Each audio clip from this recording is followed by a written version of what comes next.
I was angry as hell. It was like all of a sudden the liberty that I was looking for was taken away from me. Plus, my friends were dying.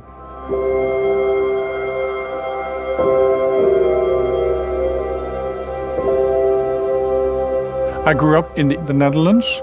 I realized at the age of 10, 11 that I was actually falling in love with boys and not with girls. It was not something in that era, we're talking about the 70s, 80s, that was openly discussed. My mother herself was a survivor from World War II. She basically spent 5 years in a concentration camp. The last thing that she wanted for me is to grow up differently. And that's very hard for a child.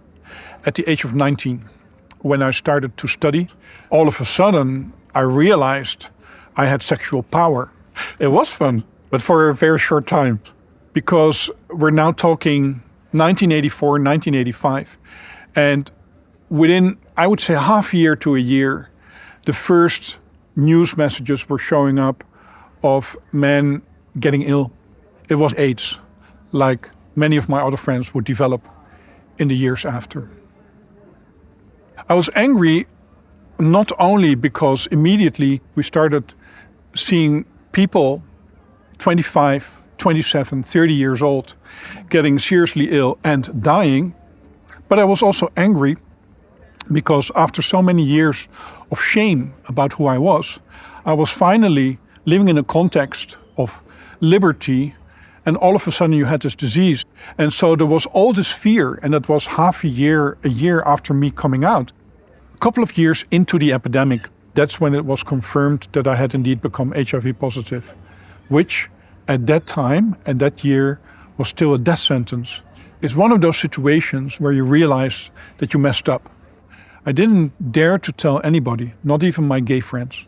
I made a decision that I would only disclose my status on my disease at the moment that it was truly necessary. 5 years into me being HIV positive, I actually had my first AIDS-defining illness.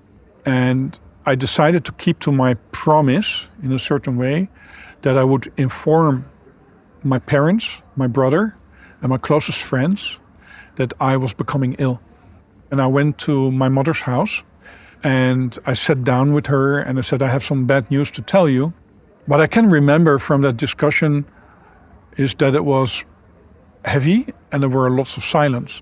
Telling your parents, telling that you are going to die because of this disease is the hardest thing that I did in my life. My mother did not really want to show her emotions. She was very silent, very contemplative. The next day, I think we were doing dishes. My mother said to me, she said, Arnold, you know what? When I was your age, 24, 25, we were messing around. We had boyfriends. We didn't always protect ourselves. Some of us got pregnant. Others got syphilis. This could have happened to me.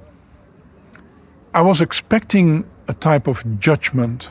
What I understood from her was her understanding, and not as a mother, but as a human being, as an adult. It lifted a very large weight off my shoulder. It lifted the weight of shame, because from that point on, I was courageous enough to tell people at work, to tell heterosexual friends, I am HIV positive. If my mother had not made that remark, I might still be ashamed. I might still be hiding part of who I am. I don't think I would be where I am now today.